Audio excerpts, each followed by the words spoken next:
lokasinya itu lagi didiskusikan karena memang kan kita itu dikabarin dalam artian gini, mereka melakukan kehati-hatian karena ini kan masih menentukan prokes harus tepat.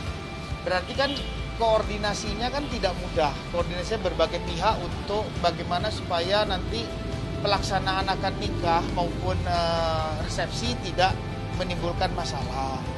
Makanya faktor kehati-hatian melaksanakan itu hari inilah masih dalam penggodokan dari Atta sama Aurel dengan timnya menyusun rencana itu dengan baik. Kita nggak bakalan nutupin tempatnya di mana, karena jujur sebenarnya mungkin mereka masih mengusahakan satu atau tempat lainnya. Jadi masih belum ngasih kepastian, tapi kita tahu sebenarnya beberapa tempat yang mereka udah pilih. Cuma kan bukan kapasitas kita kalau memang bilang belum ketok palu bilang oh di sini gitu, kita nggak punya kapasitas untuk mendahului mereka gitu. Jadi jangan sampai nanti salah. Jadi mendingan nunggu benar-benar pastinya udah di mana, udah jelas semuanya udah benar-benar fix, baru kita akan share. Ikutlah, pasti kita akan kan juga nggak lama lagi, sebentar lagi kan. Ada 3 kayaknya ya yang sudah disampaikan Aurel ke bundanya begitu. Iya ya, tempatnya itu kalau pengantinnya nggak kasih tahu nanti saya salah. Aurel kayaknya kan memang komunikasi sama sayanya tuh bagus, positif, cuman saya nggak pernah yang beban atau ngedonder atau di mana kapan ini enggak. Semua saya tampung apa yang dia sampaikan. Masuk dulu ya. Nggak bisa masuk Mas Mamas. Kira-kira saksinya berapa? 2. Mana saksinya? Iya. Mas. Komunikasi masih baik kok, kita masih komunikasi baik.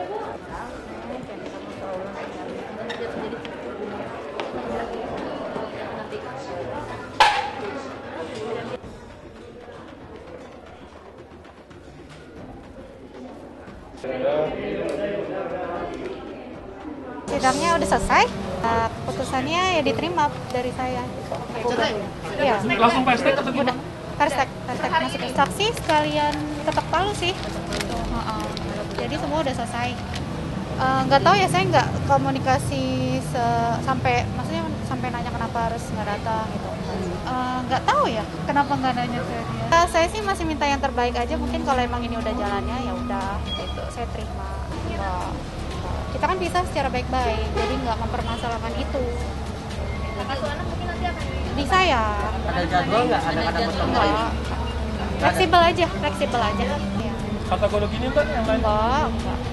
Enggak, pokoknya semua pengen baik-baik aja. Sedihnya ke KRI-nya sih, kayak KRI, ke anak-anaknya. Iya, kasihan, masih pada kecil anaknya. Kalau bisa sih balik lagi, kayak dulu lagi. KRI baik banget. Iya, suka nolong keluarganya AA, baik banget. Ibadah juga rajin, nggak pernah macam-macam.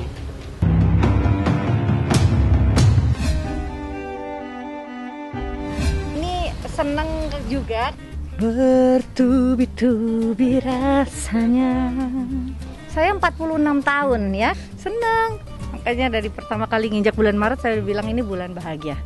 Jadi kalaupun saya kemarin kayak bercurah, sedih mengantarkan Aurel dengan memberikan izin, sedih tapi seneng. Harusnya hari ini, kemarin dan hari ini ada konseling untuk RUU Waspom, tapi hari ini ternyata dipercepat, jadi hari ini off, pas, jadi saya bisa di rumah. Dari subuh tadi sudah menikmati rasa syukur dan teleponan sama suami, udah habis sembahyang subuh tidur lagi pelukan sama anak-anak. Terus ya menikmati syukur dengan menerima kiriman-kiriman dari sahabat, dari teman, baik itu ucapan, makanan, bunga yang nggak habis-habis. Jadi saya seneng lah, semua dapat bentuk syukur. Saya baru pertama kali dalam 10 tahun saya anniversary sendiri, ulang tahun suami sendiri, ulang tahun saya sendiri. Jadi ini baru ngerasain pertama. Saya bilang saya tadi, aduh maaf, saya di sini tumpengan, makan yang nikmat, suami saya makan apa ya, gitu kepikiran. Jadi kalau komunikasi bagus itu aja buat saya udah luar biasa. Karena kondisi di Timor Leste ini kan memang benar-benar lockdown yang udah transmisi lokalnya udah lebih dari 200 yang terjangkit COVID. Jadi bayangkan di posisi suami saya yang kantor aja itu mungkin cuma 100 meter tapi nggak bisa kemana-mana. Jadi tadi malah saya yang sarankan supaya Raul tetap mau beraktivitas olahraga, jemuran dan lain-lain. Jadi gampang kalau masalah bersukaria itu bisa dilakukan kapan aja. Kalau dari Juli 2020 ke sini berarti udah hampir 8 bulan, tapi kemarin Desember saya sempat stay 1 bulan di Timor Leste sebelum di total lockdown. Sekarang border darat, laut, udara semua udah close.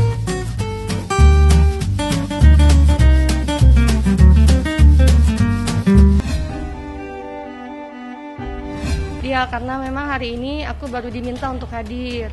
Kalau kemarin-kemarin saya percayain semuanya sama kuasa hukum. Jadi untuk update sidang seperti apapun selalu aku update, aku nanya gimana bang, abang lawyer pun ya informatif lah ke saya gitu. Pas sekarang memang giliran saksi dari tergugat yaitu saya menghadirkan saksi juga di sini. Kemarin juga sudah datang. Hari ini memang agak berbeda karena baru pertama kalinya lagi aku dipertemukan dengan si penggugat. Kemarin tuh saya menghadirkan 2 saksi, ada bapak sama ada om saya. Ya ada, bukan om, paman. Tapi akhirnya karena nggak boleh keberatan dari pihak penggugatnya, kalau dua-duanya saksi dari keluarga, makanya yang dipilih 1 bapak saya saja. Padahal sebenarnya ya kalau kita tidak ada orang lain yang jadi saksi, masa saya harus mengada-ngada gitu kan ngambil yang lain. Saya benar-benar menghadirkan saksi memang yang tahu kejadiannya, yang tahu pembelian aset saya itu dari mana. Karena ini udah mau ending ya bang, sudah mau selesai. Kadang-kadang aduh seru ya kemarin tuh gitu, kita mau malah enjoy aja. Sama sekali kita nggak ada beban karena saya menganggap ini semua adalah perjalanan hidup saya. Selama hampir 1 tahunan ya kasus ini ya, Gonong gini, dia masih kekeh ingin ingin yang katanya hak dia gitu. Tapi di sini saya tidak akan lelah untuk memperjuangkan apa yang sudah saya tabungkan, apa yang sudah saya kuat-kuatkan gitu, tanpa menuntut dia, tanpa menuntut hartanya dia, uangnya dia gitu. Ya tolonglah, saya kan juga nggak ganggu nih hartanya dia, ya tolonglah jangan ganggu apa yang saya tabungkan juga gitu sih, intinya seperti itu. Tapi tidak ada tuh selama setahun itu dia punya itikat baik itu datang ke saya dan keluarga gitu ya untuk minta baik-baik. Tadi malah di sidang tadi dia yang malah pengen boleh mediasi nggak di sini. Waduh, sudah terlambat. Jadi akhirnya saya tolak, saya keberatan gitu. Iya, dia sempat meminta lewat si pengacaranya, boleh nggak penggugat dan tergugat ngobrol berdua di sini di dalam persidangan gitu, dan yang lain pada keluar. Loh, buat mediasi sepertinya sudah sangat terlambat gitu loh. Setelah kita melakukan proses panjang ini, dia mau mediasi, dan menurut saya mediasi kalau kita berdua gitu nggak ada keluarga itu bukan mediasi namanya, bukan kekeluargaan namanya. Tidak ada jalan tengah kalau kita saling merasa itu nggak bisa kayak gitu. Itu aja sih, makanya kita serahin semua ke majelis. Saya yakin di sini majelis dengan kebijaksanaan, dengan hati nurani bisa melihat mana yang hak dan mana yang enggak, mana yang harus diperjuangkan, mana yang enggak gitu oleh saya sebagai tergugat. Jadi kenapa tadi lawyer saya mengajak untuk berunding secara kekeluargaan, karena memang di awal sidang majelis hakim menganjurkan untuk kekeluargaan gitu, untuk bertemu kekeluargaan dan sebagainya. Cuma kan selama ini memang terbatas oleh waktu, ke belakang ya, terbatas oleh waktu, dan mungkin dia juga sibuk dan sebagainya karena tidak ada respon dari lawyer saya untuk menghubungi dia, tidak ada respon, jadi ya sudah lanjut ke persidangan. Cuma tadi di awal persidangan majelis hakim menganjurkan untuk kenapa tidak secara kekeluargaan saja gitu kan, untuk mencapai titik temu yang sama-sama tidak merasa dirugikan. Karena ya akhirnya saya setuju, saya sepakat. Lalu lawyer saya minta waktu kepada majelis untuk berbicara saya dengan Janet. tapi Janetnya menolak, ya sudah gitu kan. Kenapa saya mau untuk berunding? Karena kalau secara mengikuti aturan hukum yang berlaku di Indonesia, semuanya harta bersama yang dikumpulkan dalam pernikahan harus dibagi dua. Jadi 50-50, sementara sebetulnya yang saya ajukan hanyalah sepertiganya gitu, hanya kurang dari 30% berupa rumah yang cicilannya masih 6 tahun lagi, kemudian kendaraan, 2 buah kendaraan, hanya itu saja. Tapi kalau misalkan Janet bersikeras ingin lanjut di pengadilan, ya sudah, karena secara hukum itu sudah jelas hukumnya gitu. Sebenarnya Paula juga kalau misalkan kalian baru baca beritanya, jadi kejadiannya itu sebenarnya pas Paula hamil itu kan harus dites darah. Nah pas dites darah, dokter saya di rumah sakit Bunda ya, dokter Kiano juga, dia bilang, Bu, ibu pernah ini ya, pernah terkena COVID ya, atau udah pernah divaksin ya, karena ada di antibodinya udah ada katanya. Paula bilang belum kok, belum kena katanya. Udah Bu, udah Bu, ini dari datanya sih sebenarnya ibu udah katanya. Belum dok katanya, kita sering kok swab.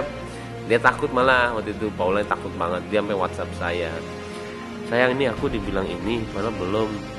Dia takutnya mempengaruhi kandungan. Akhirnya nanya lagi, malah saya menenangkan dia, malah alhamdulillah loh, kalau kamu emang udah seperti itu berarti kan itu kan antibodinya sudah ada, imunnya juga sudah istilahnya sudah bagus ya. Daripada kamu tahu habis itu nanti nggak kerja selama 2 minggu, 3 minggu, malah ini sebenarnya hebat banget loh. Dalam arti Allah tuh hebat banget, karena kan kerjaan kita kan lagi padat ya. Dalam arti kalau misalnya sehari nggak ada pun itu berpengaruh banyak.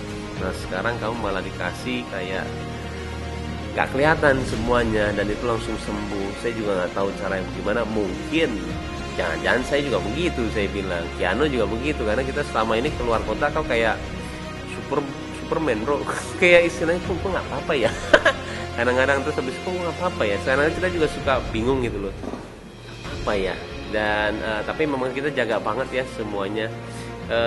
Cuman orang-orang saya gitu yang kerja sama saya tuh, jadi saya yang sering tuh ada berempat ya tim saya tuh. Yang pertama itu pertama dia itu lebih ke arah kreatif dan juga yang ngelit lapangan sama kamera. Dia kena, saya enggak, dan Pak Slamet enggak. Setelah dia sembuh, Pak Slamet kena dan saya enggak. Mereka berdua ini. Dan setelah itu juga ketika yang paling parah, pas waktu saya dipijit, satu orang jadi ada tukang pijit, saya kasihan lagi pandemi, akhirnya kita terus jajan di sini lah, di rumah juga di situ lah. Terus pas semua itu di swab aman negatif, dia belum sama saya, dan akhirnya ketika dia tes dia positif setelah selesai dari saya banget. Habis itu Paula gedor-gedor kamar, saya masih di dalam, dan akhirnya dia bilang, sayang ada pemijat positif. Tapi saya santai sih, saya nggak tahu deh, saya selalu berpikiran positif ya. Sebelum dia juga mijit saya udah suruh cuci tangan dan lain-lain, kok pakai masker, dan akhirnya saya mandi aja semuanya dan ternyata saya negatif. Jadi memang saya tuh terkadang bingung sendiri sih, hampir sama kayak Raffi gitu loh, yang posisinya kita kemana-mana, kerja kemana-mana, keluar, tapi alhamdulillah itu dijaga oleh semuanya itu sih. Iya tapi sekarang sudah enggak, karena udah negatif 3 kali dicek ya, sampai itu juga kayaknya kenanya sudah agak lama deh itu. Karena kan baru kedeteknya emang dari darah. Tapi setelah itu kan kalau kalian juga tahu kan reaktif ya. Nah setelah dites lagi ternyata negatif lagi. Mungkin yang lain kali. Enggak, cuma 4 jam. 4 jam doang. Gara-gara kan pas reaktif, saya suruh ke kamar. Pas di kamar itu nunggu untuk PCR kan 4 jam. PCR itu biasanya 4 jam. Tunggu dulu deh supaya yakin, jangan ketemu sama Kiano dulu. Itu jangan. Akhirnya setelah PCR-nya keluar hasilnya negatif, ya nggak apa-apa, cuma 4 jam doang.